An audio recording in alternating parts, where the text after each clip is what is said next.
I'm an extension forestry specialist with the University of Minnesota, and I am really glad to be here. This is the final seminar in our fall 2024 seminar series, and I am happy to have a really wonderful group of researchers and others from Finland who are here to tell us a little bit about their work. We are broadcasting this live. Those of you who are on Zoom, I hope that everything is coming through okay. It looks to me like my audio is going. I think the video is going. If not, you can let me know. Those of you in the room, should be pretty straightforward. I hope that the mics will be working properly and so forth. We've got 4 speakers, so we'll be transitioning a little bit throughout the talk. We're here for about an hour.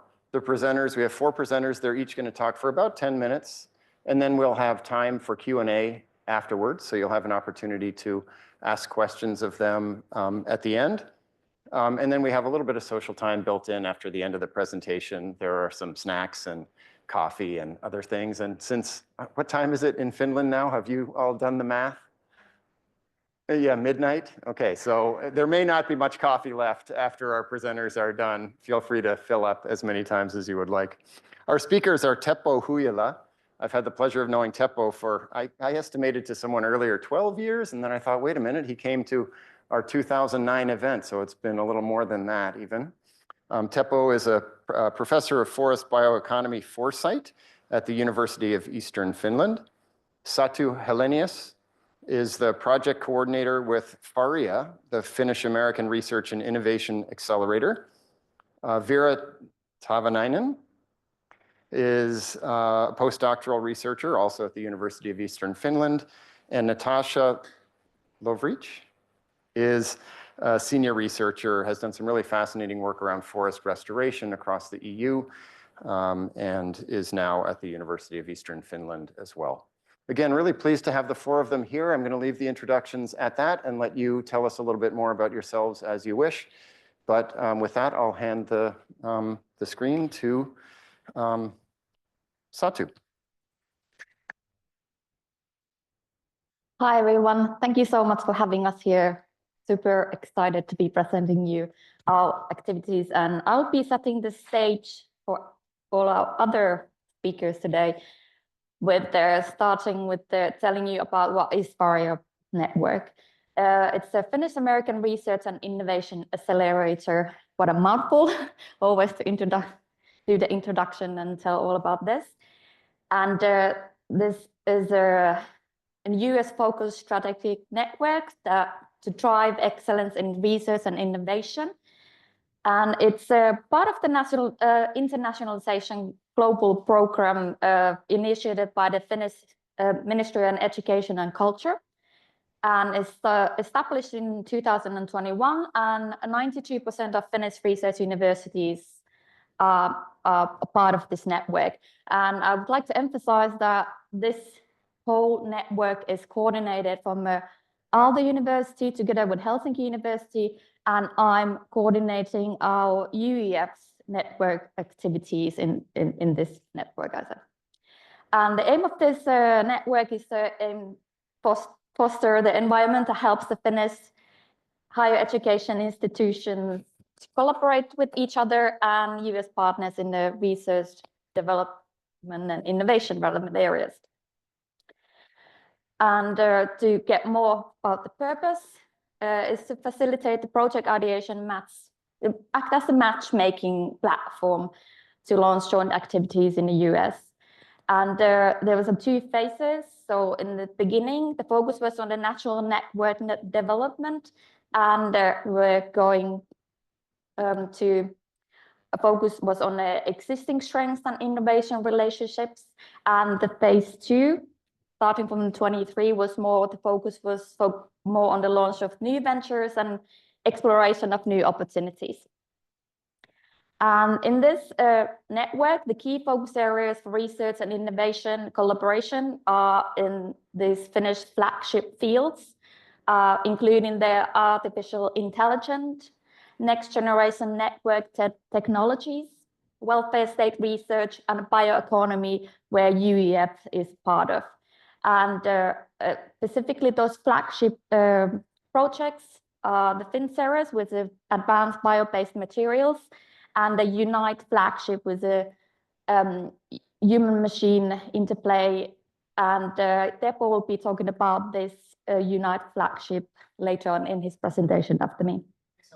Oh, sorry.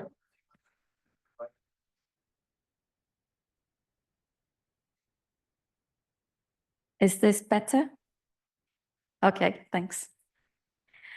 And from the US side, we have their focus of partner states, Colorado, Maine, Michigan, Minnesota, Washington, and Texas since December 2022. And these first 5 states were selected in this network based on the shared values and some robust commercial and cultural ties. And then Texas was added as a mega economy.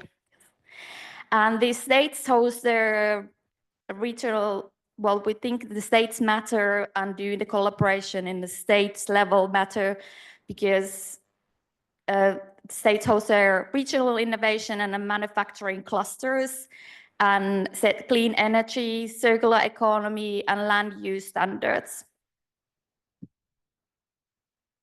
And in the bioeconomy focus, in the state of Maine, Michigan, Minnesota, and Washington, University of Eastern Finland School of Forensics have been focusing also setting more research collaboration and also educational. And our UEF area activities, Business Finland has set these bioeconomy groups in what UEF is part of, in biorefinery, new wood-based products, smart forestry, and wood construction. And there also has been UEF previous delegation visits to the US, to Washington State, Washington, DC, Michigan, and Minnesota, where Teppo was part of the 2023. And we also been hosting, together with their Business Finland, bioeconomy trade and study missions. There's been already 2 previous ones, 2023 and 2024. And I just heard that there's plans for their one for 2025 as well. So I'm hoping that we'll be hosting that one as well together. And we have had the Michigan State University delegation to our university just this summer, beginning is this summer. And also this summer we had as part of their Varia Erasmus Mobility Consortium, and we hosted the staff exchange weeks forest bioeconomy track in there. And the thematical focus on that mobility consortium was the transformative sustainable development goals innovations. And to finish, I would just like to present you the research plan I've been doing my doctoral studies, and I'll be doing the case study of this barrier network about their transatlantic interorganizational innovation networks in forest-based bioeconomy, where I want to use the quintuple innovation HELIS framework of the university, industry, government, public, environmental interactions to look into the structural and dynamics of the innovation networks within the forest bioeconomy, and also the influence of institutional and ecological context on innovation processes.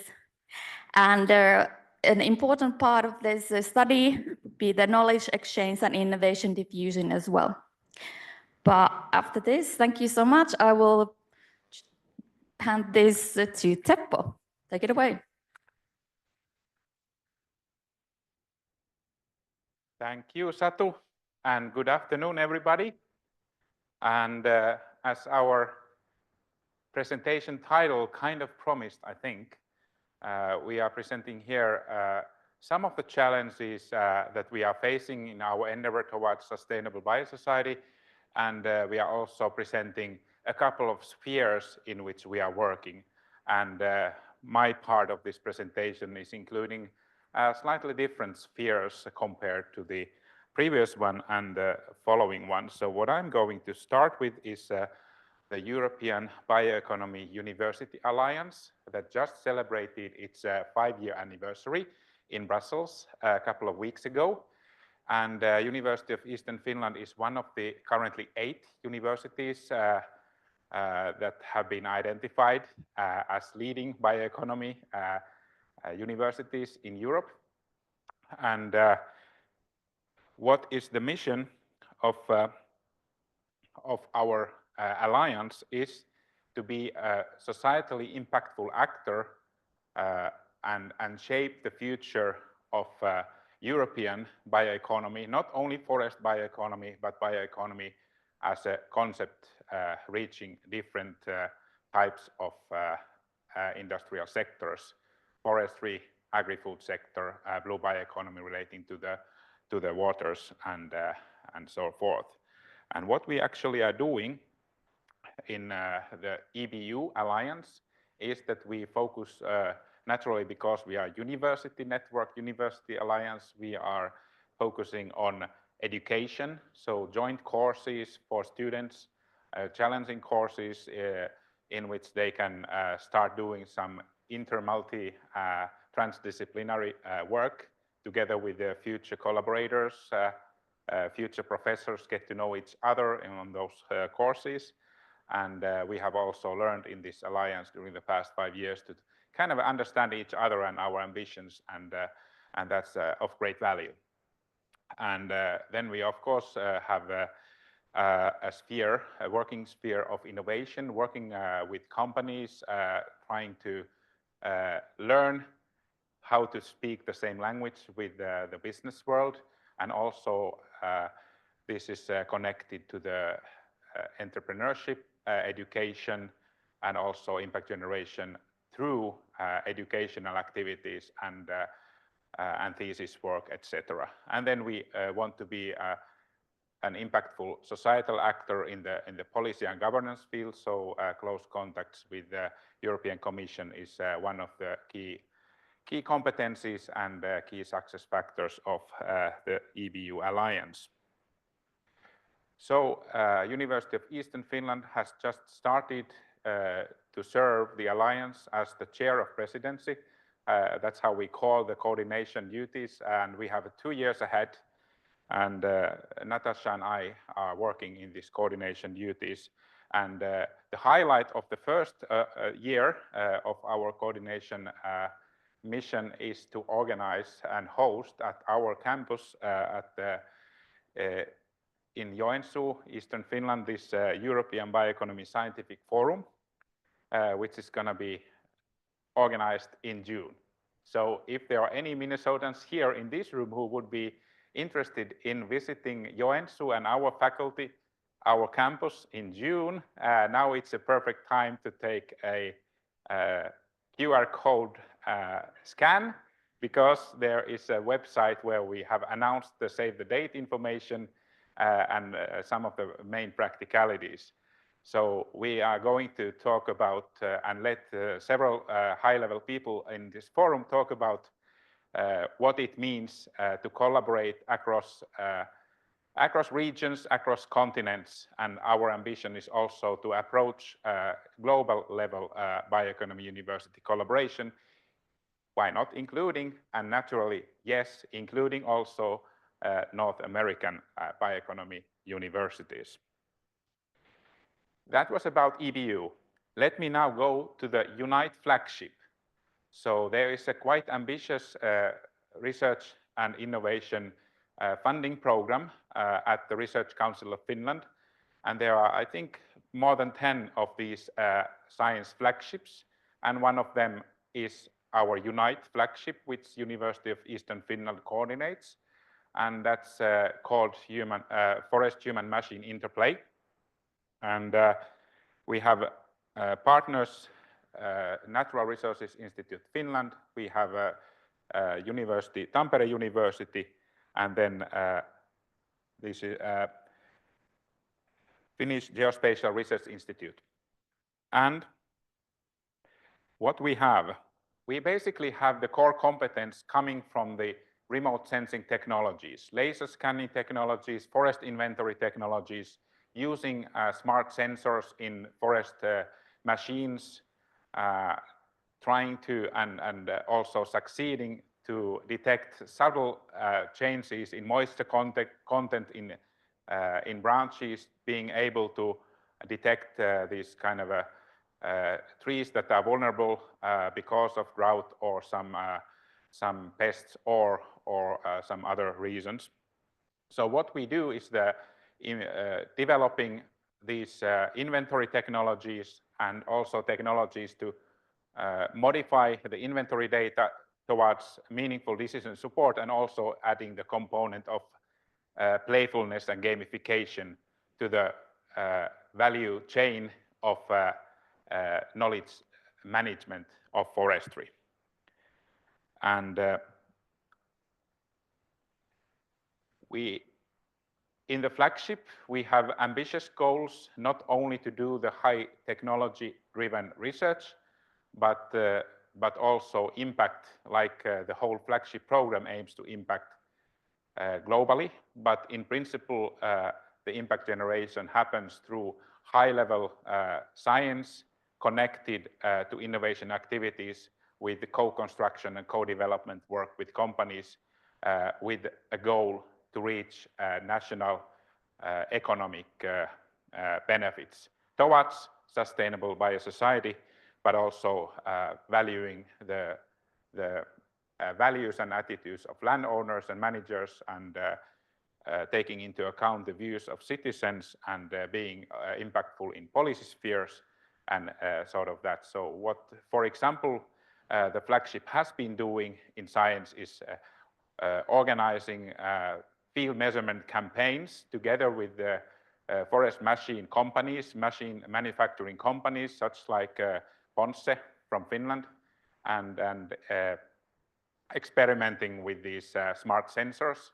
Another one is one of our top-level scientists, Samuli Junttila, has received a European Research Council grant for establishing a kind of a monitoring network and high-level research collaboration globally for detecting these reasons for dying trees, because that's, of course, if you might understand that it's a phenomenon, a global phenomenon of great importance in the changing world of our time.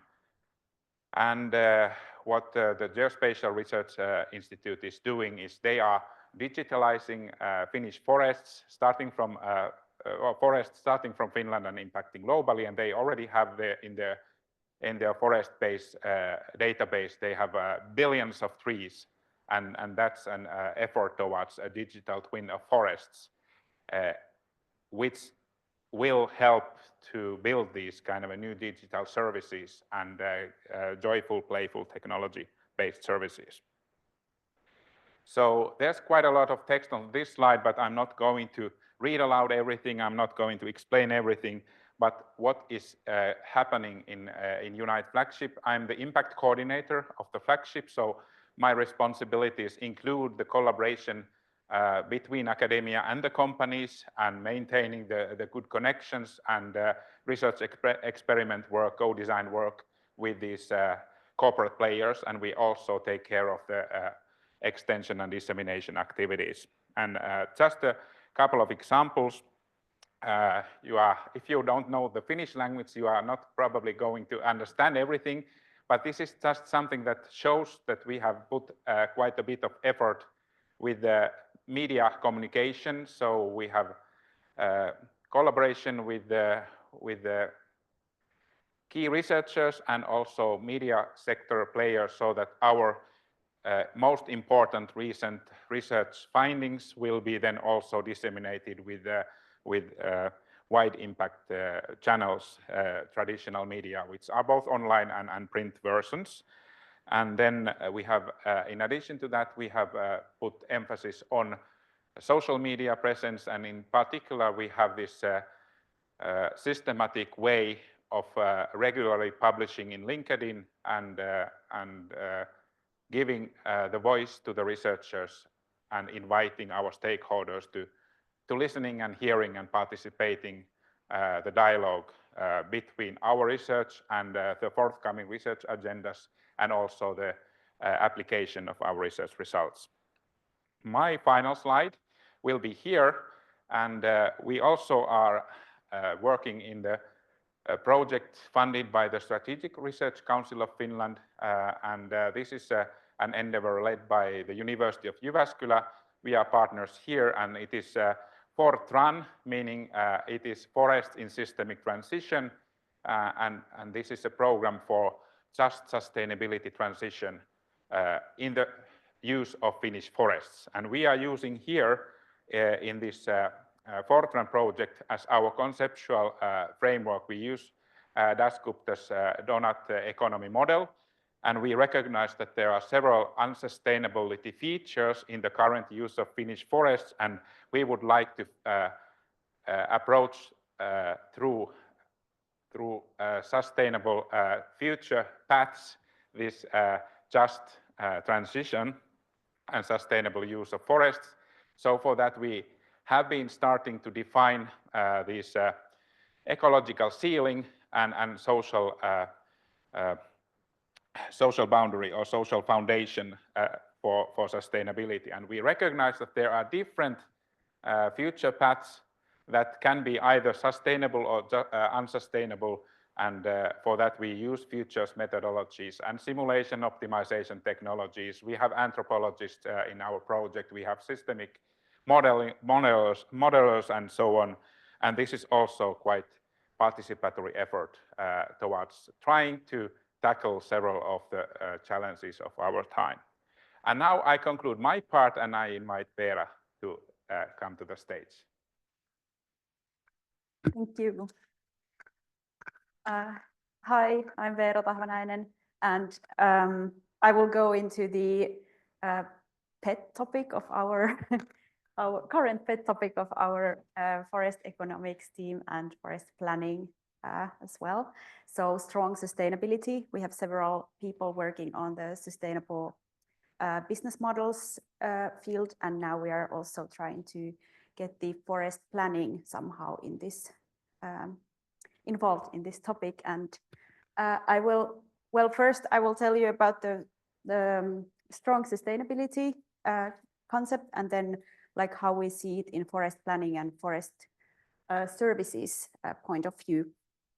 So you're probably familiar also with this topic a little bit, but I still revise. So traditionally, we know that this sustainability thinking has these three elements: the environment, the society, and the economy. And for example, in multiple use forestry, the aim is often to balance these different elements. Many times in practice, we end up in the Mickey Mouse situation. So we have the economy in the core in the decisions, and then comes the environment and society with a little bit lesser attention often. Of course, not always the case, but this is what we have witnessed. In the strong sustainability thinking, the nature should set the boundaries for human activities. So it means that the society has to function within the limits of the environment, and the economy within the limits of society and the environment. So we have nested model, not the Mickey Mouse. So this is basically the background. And now what we are doing in few of our projects, we are looking into this, what it would mean in forest management and in forest services perspective, forest planning. And we had now just one project starting called Vake, coming from Finnish words, but the name is roughly translated Strong Sustainability Forest Services. And well, in this one, we are really looking at the forest services that are provided for forest owners for decision making, what they should do with their forest, how can they manage them or want to manage them. And of course, here we cannot define the strong sustainability forest services alone. So we need meet the key people who are working in this field with us to define the strong sustainability forest services and what would that mean and what kind of education it would require for the forest experts. So what the colleagues are doing is that many of them are working in value creation and topics, and they're looking in the, since the value is proposed, created, captured in collaboration with various stakeholders, it means that the business operations of strong sustainability forest services should focus on enhancing the planetary and social well-being. And this then means that the strong sustainability forest services, they should aim for the best of the nature or forest ecosystems, but they should still meet the perspectives and goals of forest owners.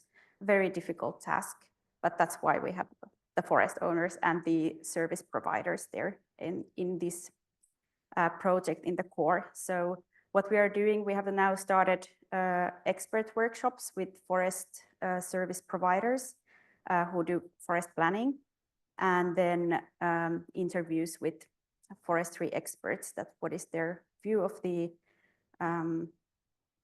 sustainability and strong sustainability.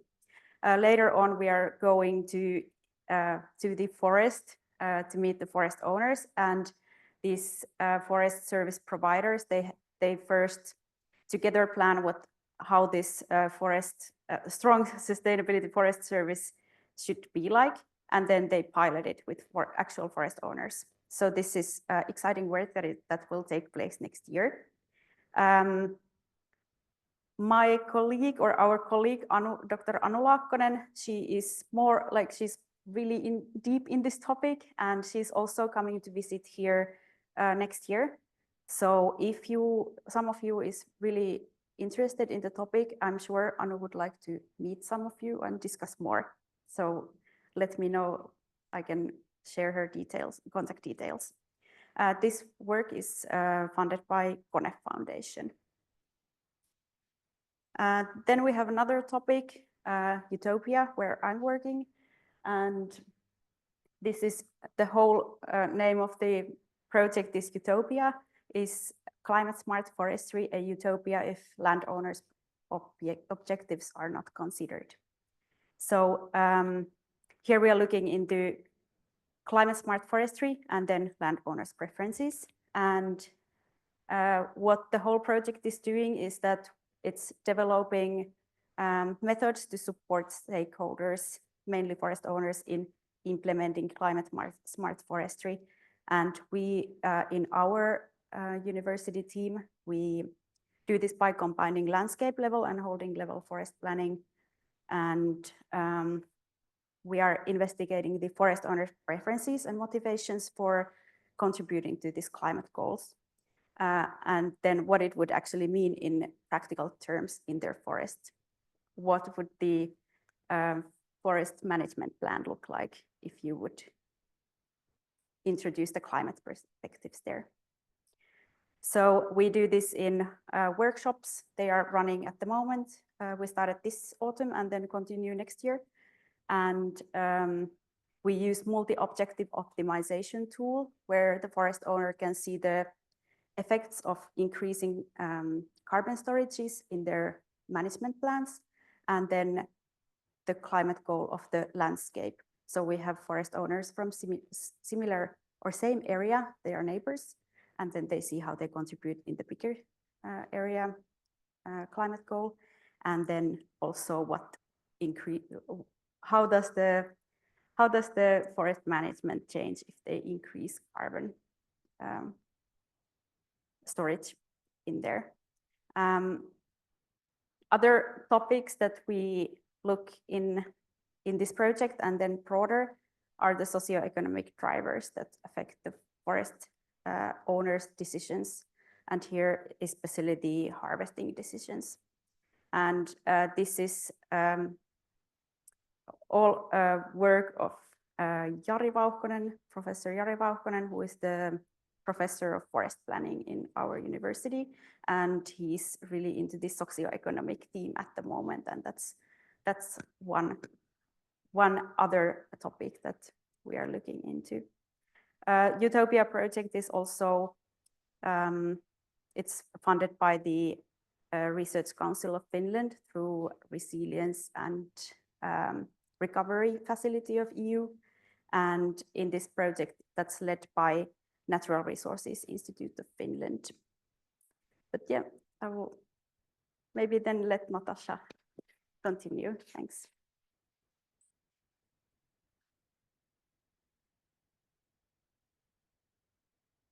Thank you, dear colleagues, for the kind introduction into the broad perspective of what we are seeing it from our viewpoint, the bioeconomy. And I'm going to take you now to a bit of a different perspective.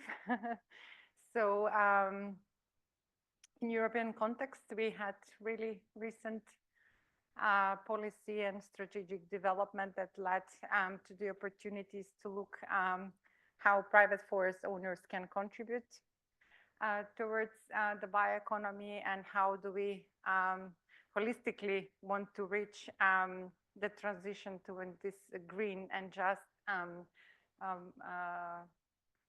vision of how Europe should be governed in the future.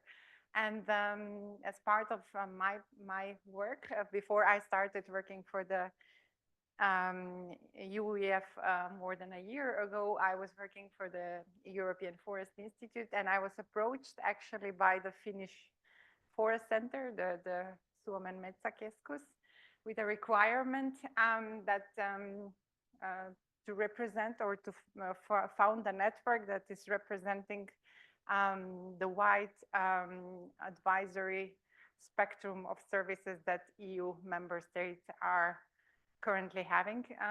And then we needed to see, as part of that project, how this looks like, what is the landscape of the forest advisories in EU context, and then how we can get them to work together and have a streamlined vision for the private forest ownership. And the private forest ownership is representing a bigger part of the forest currently in the EU, and everything that needs to be implemented through these new policies should be going through the private forest owners' choice of how they want to govern their forest in the future.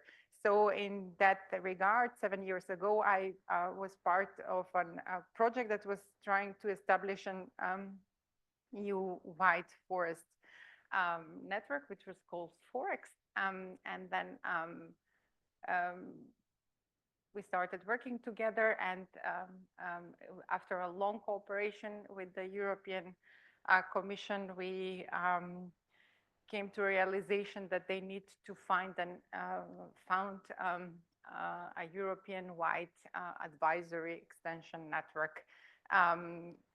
So as part of the Horizon Europe project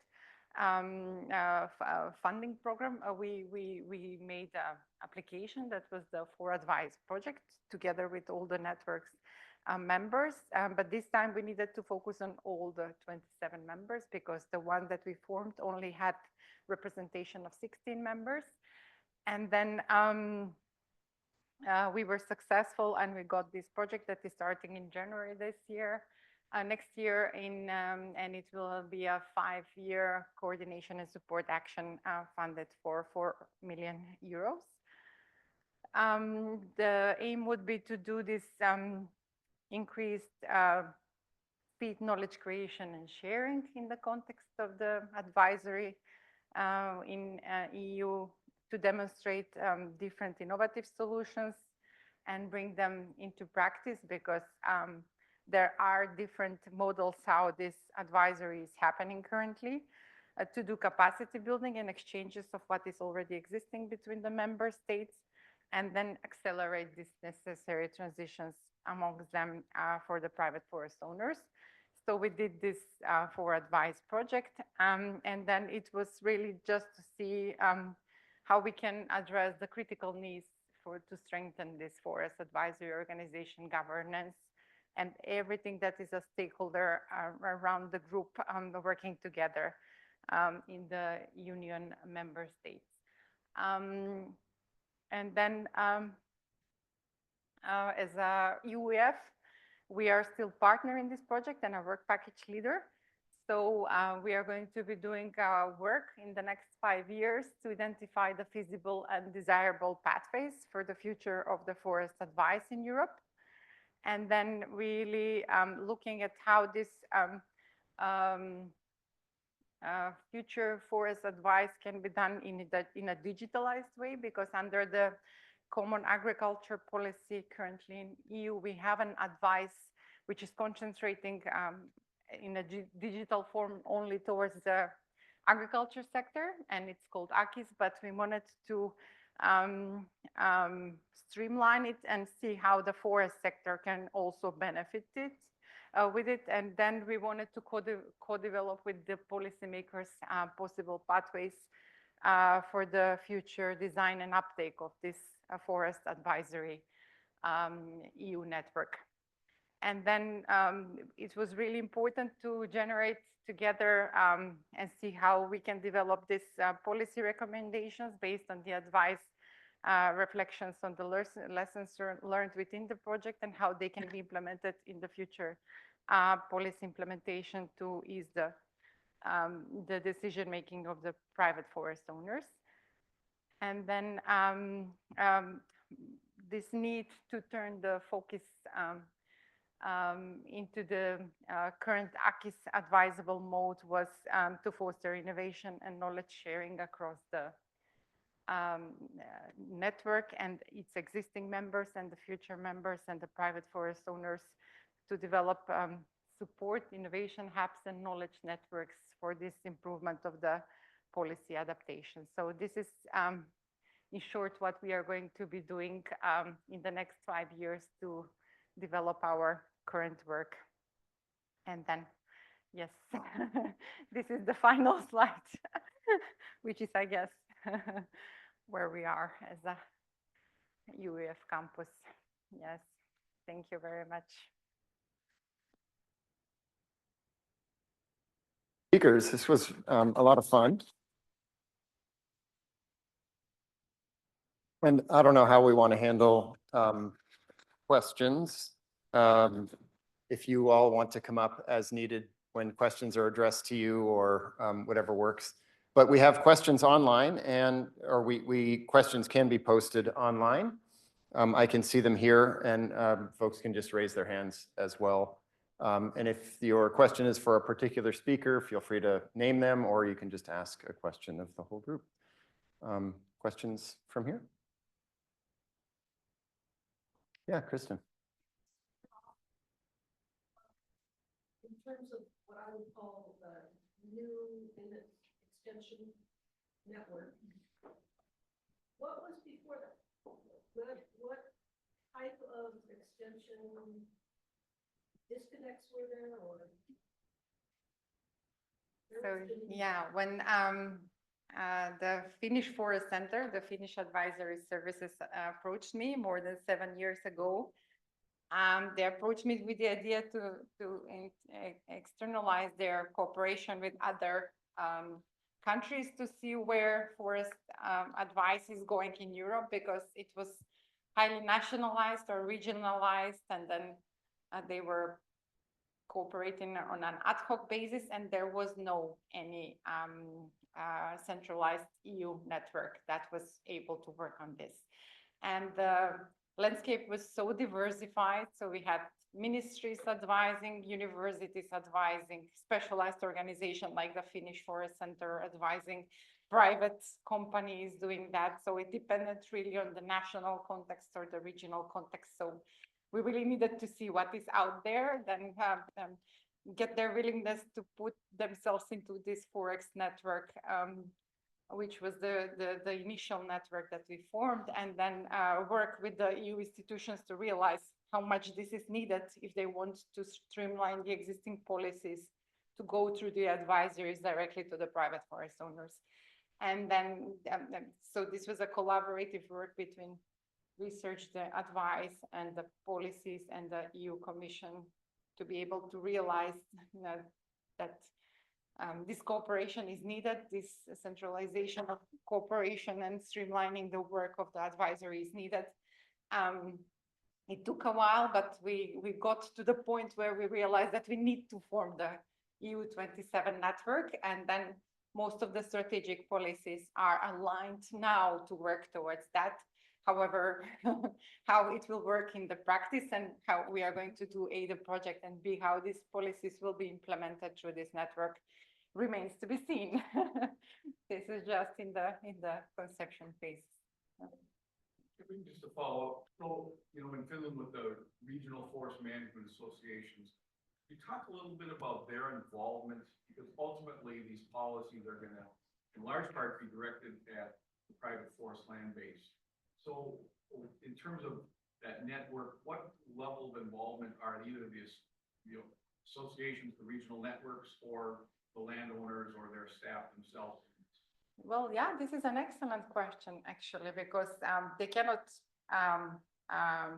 function in a vacuum, and they need to cooperate with the existing confederations or regional networks that are representing the private forest owners. And some of the countries are really advanced in this extent, like Finland and Sweden, for example. They already have good advisories established. They have an electronic system where they can be approached. They have good regional networks of private forest owners. However, this is not the case in the rest of the European countries, and then also the ownership structure and the private forest owners size and importance is not the same. So it's really dependent on the context, and this needs to be approached from a regional perspective, how these policies can be applicable in that forestry context, but also in the policy and national implementation of this governing of the private forest owners.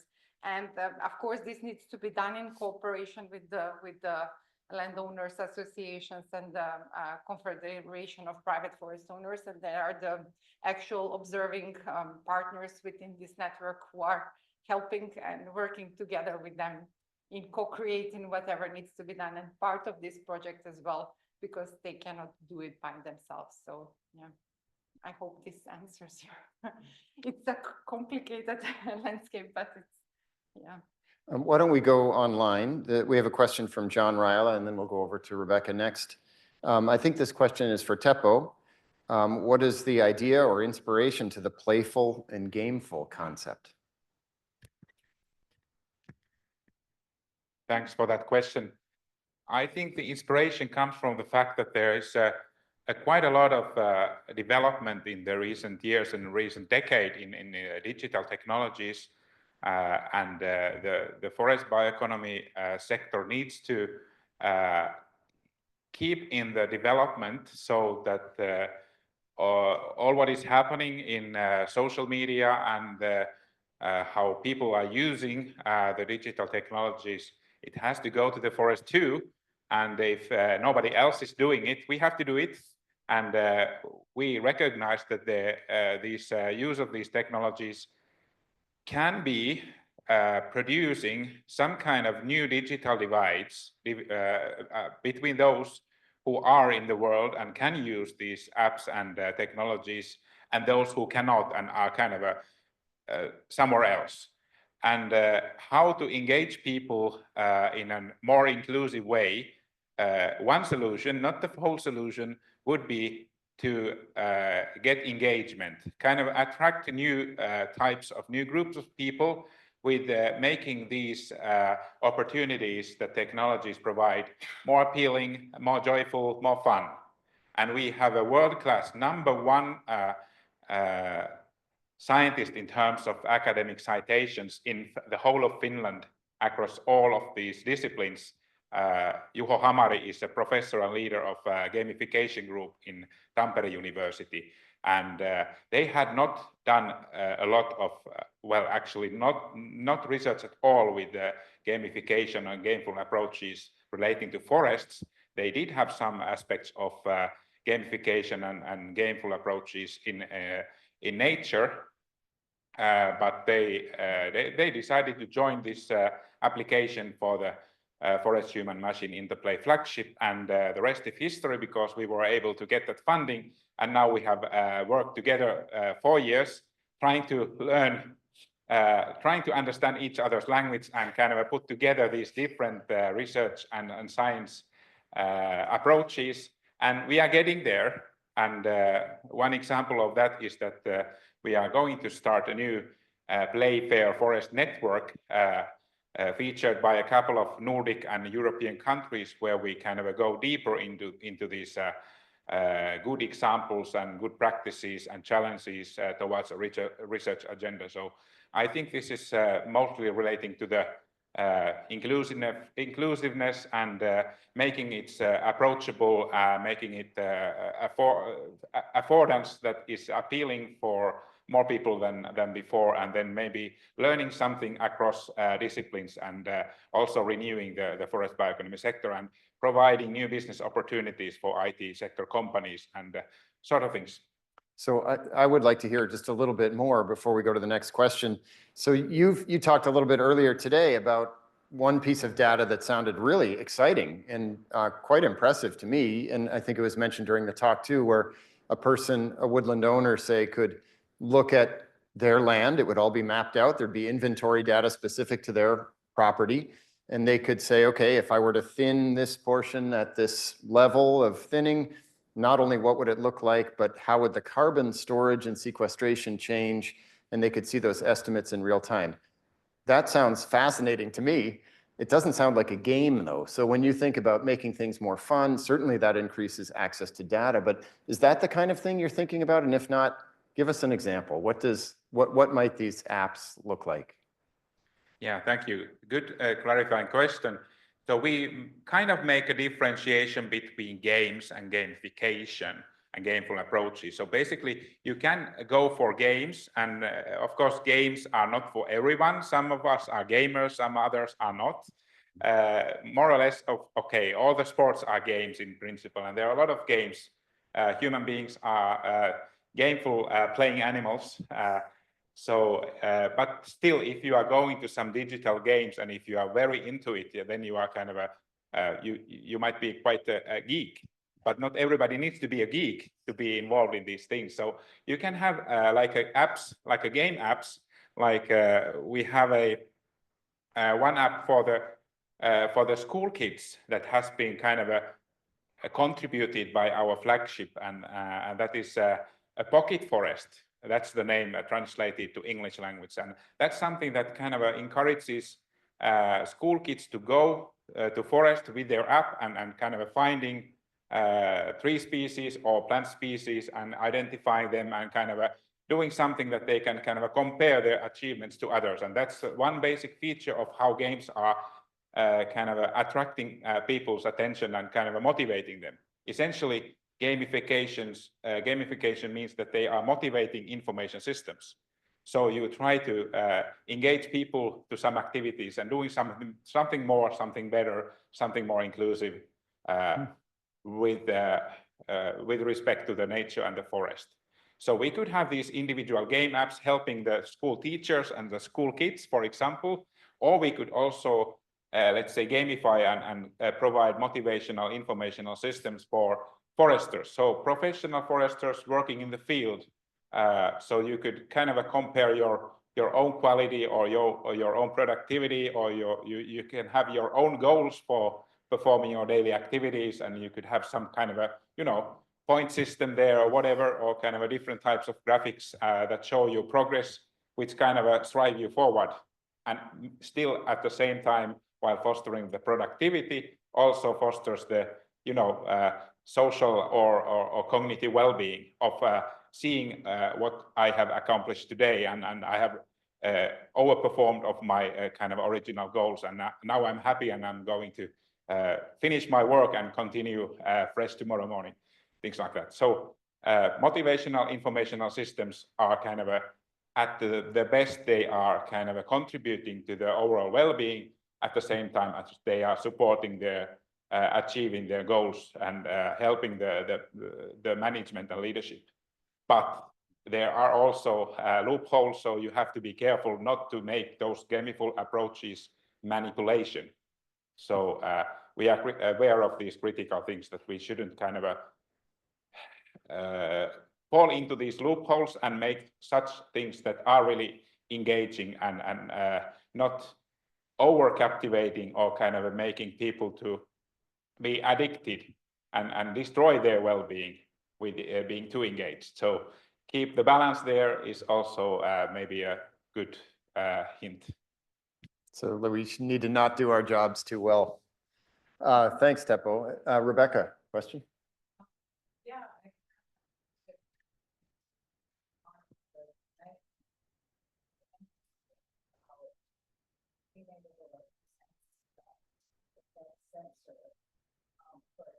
So the smart decision support using technology, and talk a little bit about it. Is that, you know, the harvester has a sensor on it that tells you something about the health of the tree, and then you make real-time decisions? Is that something that the inventory comes through a mix of remote sensing, but then it's used to kind of make some of those different decisions? I do ecophysiology, so I'm really interested in sort of things like spectral sensing of plant function. And I'm wondering if that is kind of what that work is about. Could you tell us a little bit about what the technology for some of those smart decisions? Teppo, can you just briefly repeat the question? Yeah, what we mean In in Teppo. Unite flagship on the smart decision support for forest machine operators is that there is already a lot of technology involved, high-tech things in the forest machines. What we are kind of interested in, we are testing new sensors which would be able to use these, let's say, multispectral laser scanning technologies real time. But of course, each of the sensors, they are kind of typically quite expensive and the prices come down, but you have to be doing these experiments before the prices are down. Otherwise, it cannot be scaled up. So you can have let's say, terrain map so that you know where you can drive with your machine, and you can have the tree map so that you can have a pre-selection of the trees to harvest, and you have all the information about where are the suitable places for cane thickets, or what are the best trees for leave as retention trees or artificial kind of trees, and where do you want to create new deadwood, all sort of things relating to the carbon and biodiversity and game, and being able to be efficient there. At the same time, remembering that the cognitive load for the operator should not be too high. So also keep it simple and make the technology not a master, but a slave, a good slave in a way. Other questions, Gabe?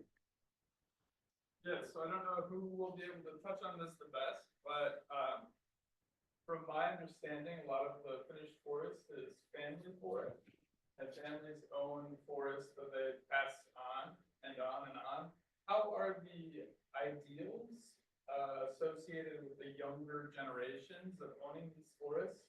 Are those changing over time with what they want to manage these forests for? Yeah, that is an excellent question. And luckily, in European context, we really wanted to tackle this kind of changing, ever-changing and evolving private forest ownership. And then one of the initiatives was to see how a spectrum of different fundings can be done, funding schemes can be done in when it comes to private forest ownership. For example, one of it was funding of payment for ecosystem services, funding of biodiversity conservation, funding of nature restoration.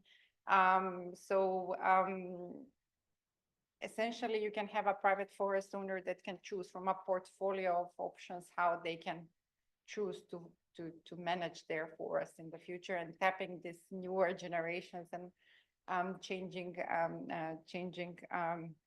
forest ownership should have tackled that. But this comes also with other obstacles in finding out who is the accessing owner, because most of these forests are quite scattered, or they are their ownership is being dissolved throughout the generations. So there are many successors who either don't know that they own forests, or how they can approach the managing if they find out.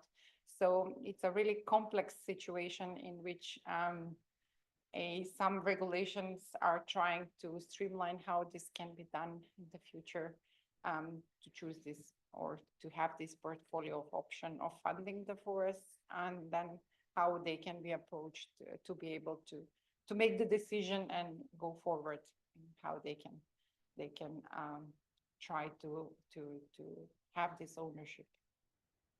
So Seppo, if you have, this is a bit more general answer to this question, yes, not just in Finnish context. Yeah. Go ahead, Ryan. I'd maybe jump kind of into that. So during the open meeting, Teppo mentioned thinking about ecotourism as actually being a part of the bioeconomy. It was sort of open aperture for me because I hadn't thought of ecotourism as being part of this. And I think it's a nice, maybe it's small, but it also then encourages sustainability and management of the forest. And you're incentivized over the years to enhance the ecology of the forest. And then you have a regenerated revenue source. So you have a cabin that you rent out for years. And I could imagine the revenue from that would actually be much more than getting harvested. So thinking about connections between Minnesota and Finland, northern Minnesota's landscape is fairly similar with the forests and the lakes and the cabins. So how is ecotourism in Finland currently? And is it something that's increasing in the future? Or is it a large part, small part? I think that the actual ecotourism is more like a niche thing. But if we talk about the nature-based tourism in forested landscapes, that's more like a thing that has quite a remarkable economic significance in Finland. But then the question is how sustainable that is. So there is a quite active and successful research group at our university at the WEF Business School on nature-based tourism, and they are doing research on sustainability in nature-based tourism, and including some aspects of extended realities and virtual nature experiences as part of the overall experience. And then I think you have to understand that if you would like to upscale the number of tourists and the number of revenue that they bring, you would need to bring people by aeroplanes. And that brings us again to the biofuels and sustainable flying and all sort of things. But what is important to approach the ecotourism, however you define it, so that it is as sustainable as possible, it should somehow concentrate not to the higher consumption of goods, but maybe to the, let's say, sufficiency type of thing, so that you train and coach the visitors to live more in harmony with nature, using the local products and kind of doing things together with the nature, not exploiting it. And sort of thing, and I think there is a lot of revenue to be gained, but these kind of business models need to be carefully designed and experimented to kind of make that vision true. But that's basically a general answer that I can give at this point. But yes, it does have a big economic significance, and it's a very relevant research topic, not at our school that much, but at the business school. Okay, we're at our time, so I want to thank all of our speakers again. And before we give them one last round of applause, I have some small gifts. I want to thank the Department of Forest Resources for supporting this series. And we have a variety of drinking vessels here. I do have 4. I'm going to let you all argue about which kind of cup you want best, but there are also some stickers and some other items in there. And most importantly, I want to just thank you again. It's really wonderful to have you visit with us and share some of your research with all of us. So thank you. Let's thank our speakers again.